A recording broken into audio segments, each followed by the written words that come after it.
Evangelio correspondiente al primer domingo de Cuaresma, tomado del evangelista San Marcos, capítulo 1. En aquel tiempo, el Espíritu empujó a Jesús al desierto.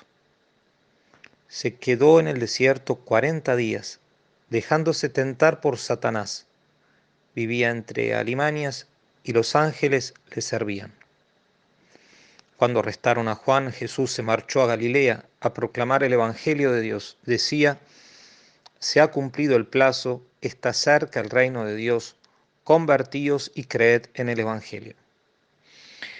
Queridos hermanos, nos encontramos en este santo tiempo de Cuaresma que reviste en este año un sentido del todo particular, ya que la penitencia no solamente atrae la bendición de Dios sobre cada una de las personas, sino que la penitencia atrae la bendición de Dios hacia todo el mundo. Es así como la penitencia de Cristo, ciertamente el justo por antonomasia, atrajo la bendición de Dios sobre todos los hombres y mujeres, toda la humanidad, desde Adán y Eva hasta el último ser humano que vaya a venir a este mundo. También con otros profetas y santos, como podemos ver en la historia de Jonás, como podemos ver verdaderamente en la acción del padre Pío de Pietrelcina o de santos misioneros. La penitencia de ellos ha atraído grandes bendiciones, no solamente para ellos, sino para el bien de la humanidad y para el bien de aquellos que aman a Dios. Por eso digo que en este año en el cual hemos experimentado el poder destructor del pecado y sus consecuencias, con la enfermedad, con esta plaga que se ha difundido, más allá de las exageraciones tomadas en contra de la misma humanidad y particularmente en contra de la Santa Iglesia, en la realidad nadie puede negarlo de esta enfermedad, hace que este tiempo de Cuaresma nosotros podemos atraer las bendiciones de Dios sobre nosotros y sobre la humanidad, sobre aquellos que más sufren, sobre aquellos que persiguen al Señor y a su Cristo, como dice el Salmo segundo, y también incluso sobre aquellos que no lo conocen, que están muy alejados de Él y que no tienen ni siquiera noticia de que ha venido un Salvador. Por eso aprovechemos de este santo tiempo. Jesús hoy va al desierto, movido por el Espíritu Santo. Es el Espíritu con mayúscula el que empujó a Jesús al desierto. Va al desierto. No es casualidad que el Señor haya elegido el desierto. Jesús vino del cielo a redimir al hombre, a todo varón y mujer, al ser humano. Y, y después de haber pecado en el jardín de Edén, en ese lugar en el que tenía que preparar sus bodas eternas con el Señor, tenía que vivir los mandamientos de Dios, podía comer, podía gozar de todo, menos de comer de aquel árbol. Digo, de aquel lugar paradisíaco que el hombre y la mujer se pusieron de acuerdo siguiendo las insidias de Satanás para transformarlo en lugar de muerte espiritual. De ese lugar fueron echados a un lugar desértico, fuera del jardín, el lugar donde les correspondería después y donde harían penitencia durante largos siglos. Jesús va a buscar al ser humano en aquel lugar donde había sido desterrado. Y no solamente va a buscar al ser humano, y va a buscar la redención del ser humano.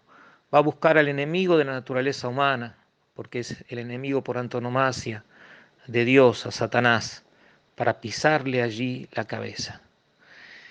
Él va a estar en ese desierto 40 días y 40 noches, ayunando y dejándose tentar por Satanás, dice el apóstol San Marcos. Jesús no tiene miedo de padecer las tentaciones. Vivía entre alimañas. No tenemos que pensar el desierto como un lugar bueno, dentro de todo igual es paradisíaco, es muy hermoso, como una suerte de las imágenes que uno a veces tiene en la imaginación, porque ciertamente hay paisajes espléndidos en el desierto, muy hermosos, las fotografías también, las imágenes incluso de los safaris, de los rallies, uno se puede imaginar qué hermoso, 40 días y 40 noches, y el desierto está lleno de vida paradojalmente, de alimañas. San Jerónimo, que vivió en Belén, Belén está en las estribaciones, es decir, en el inicio, en el comienzo, en la primera parte del desierto de Judea. Desde allí, pasando Belén, comienza el desierto de Judea hacia el lado del Mar Muerto. Es decir, no era del todo desierto y estaba lleno de alimañas. Y él dice lo que significaba vivir en esa gruta, ¿eh? Bueno, Jesús estuvo allí 40 días y 40 noches. Y los ángeles le servían, ¿eh?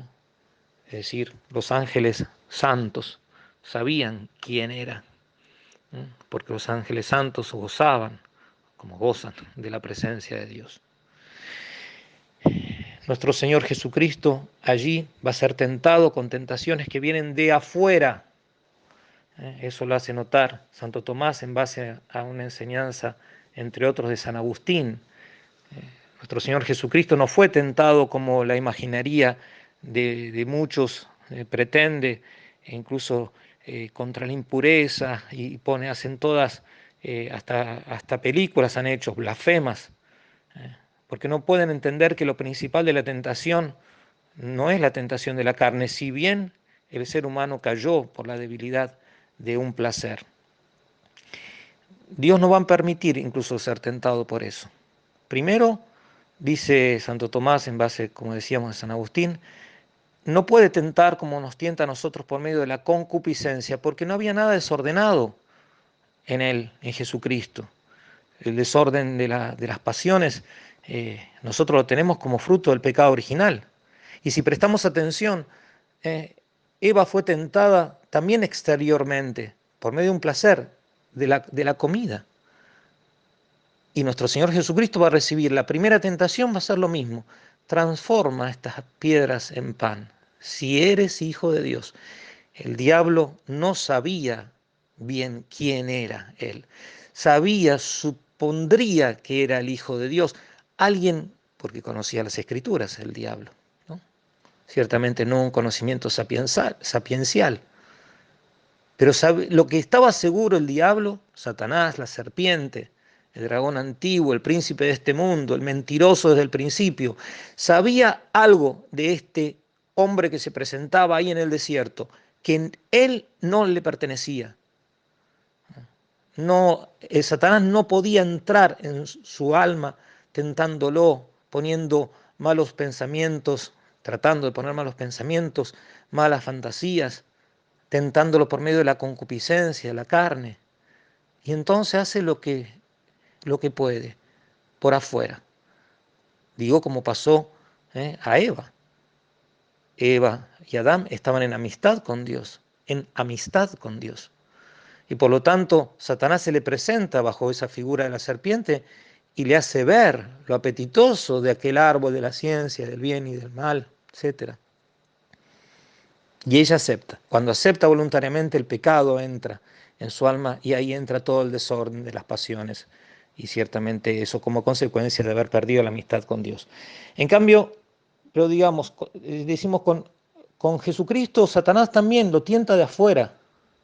Las tres tentaciones son tentaciones externas, porque Él no tiene absolutamente nada que hacer con la humanidad de nuestro Señor Jesucristo.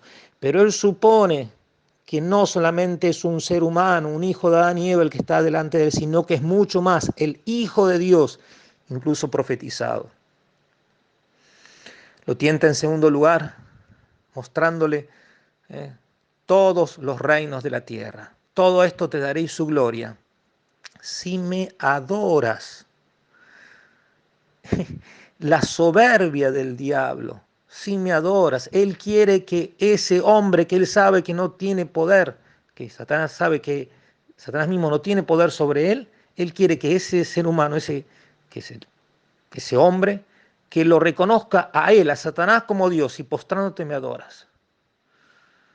Y Jesús le responde también con la Escritura, como le respondió la primera vez. La primera vez le dijo, no solamente de pan vive el hombre, sino de toda palabra que sale de la boca de Dios. ¿Cómo le habrá dolido eso al diablo? Porque él escuchó la palabra de Dios. Él sabía que estaba creado para servirlo, adorarlo y así gozar eternamente. Los ángeles también fueron probados.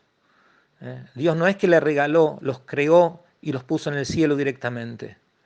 Los ángeles santos quisieron y quieren amar a Dios. Los ángeles malos no quisieron ni quieren amar a Dios.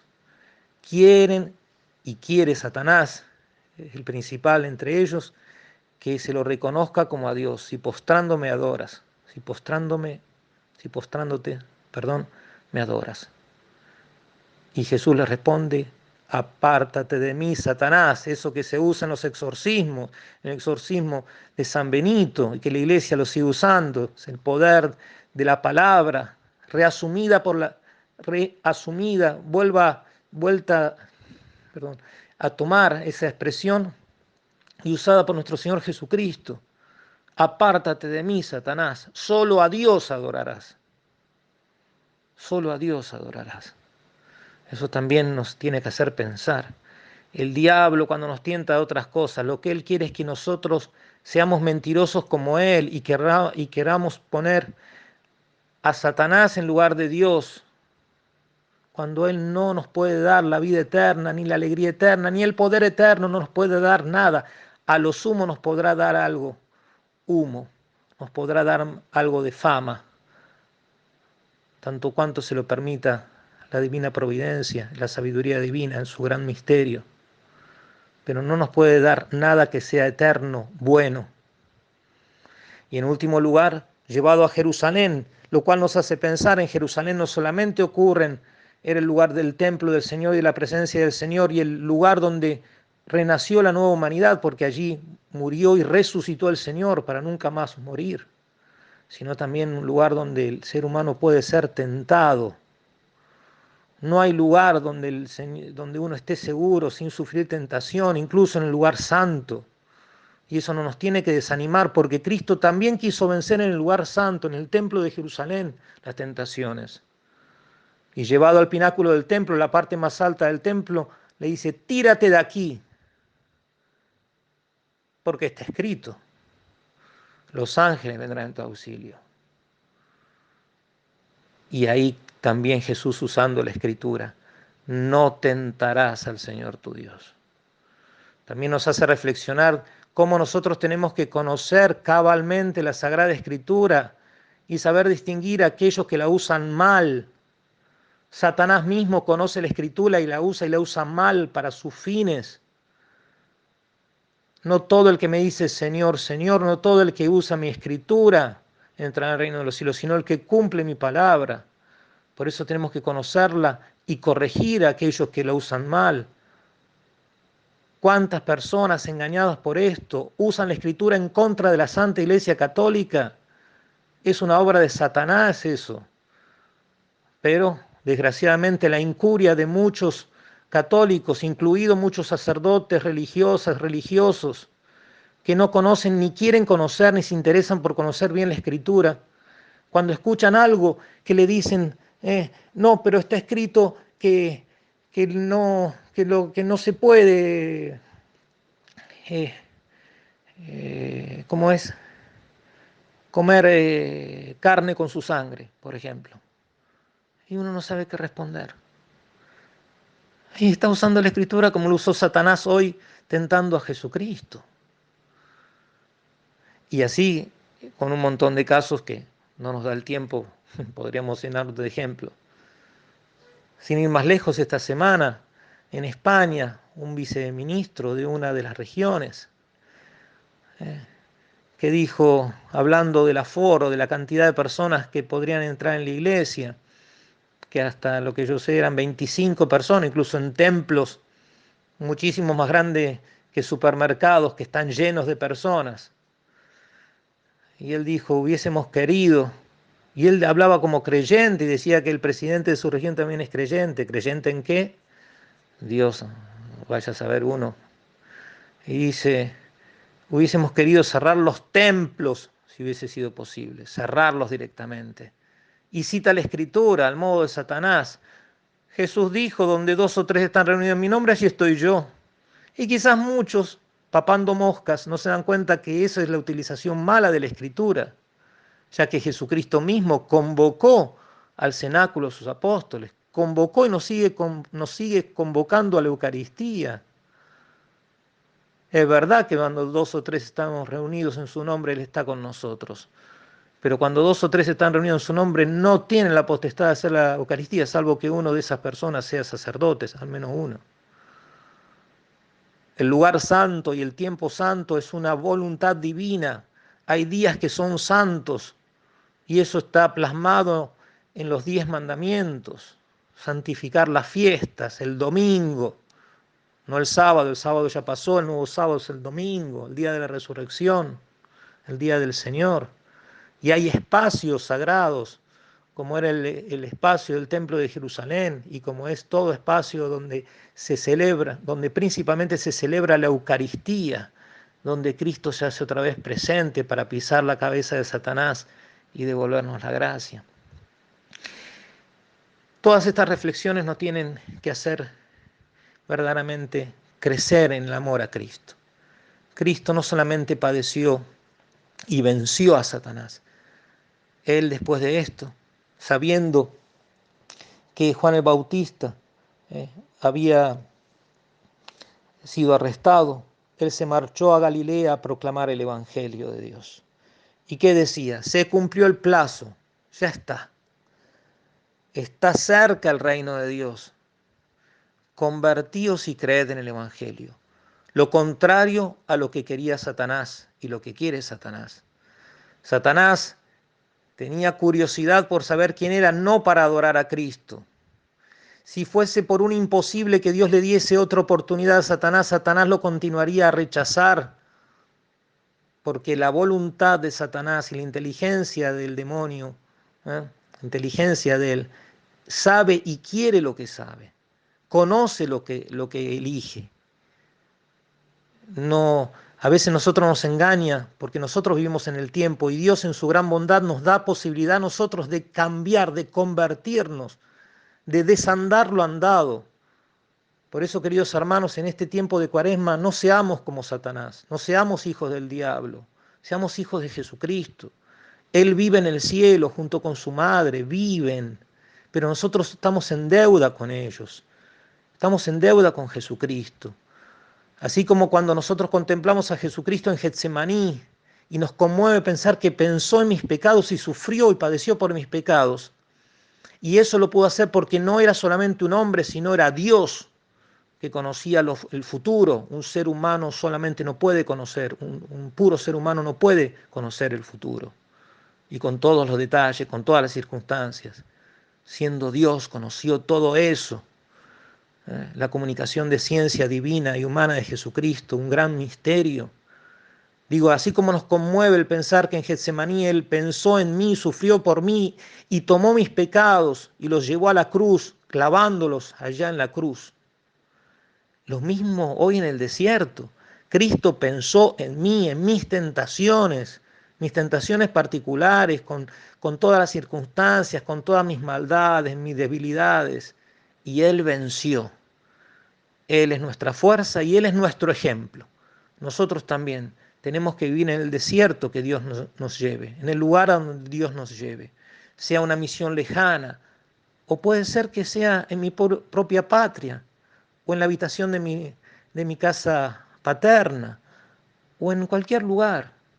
¿Cuántas personas este año han experimentado y siguen experimentando la soledad del desierto? Y han experimentado una gran desazón y una desesperanza. A veces movidos por la falta de fe y de esperanza cristiana. Pero incluso el creyente experimenta y ha experimentado una gran tentación, un gran abandono. Sepamos que Cristo está en el desierto combatiendo con nosotros codo a codo. Y junto a Él está la Virgen, esa mujer del Apocalipsis, que es la Iglesia, pero también María Santísima, que le sigue pisando la cabeza al dragón.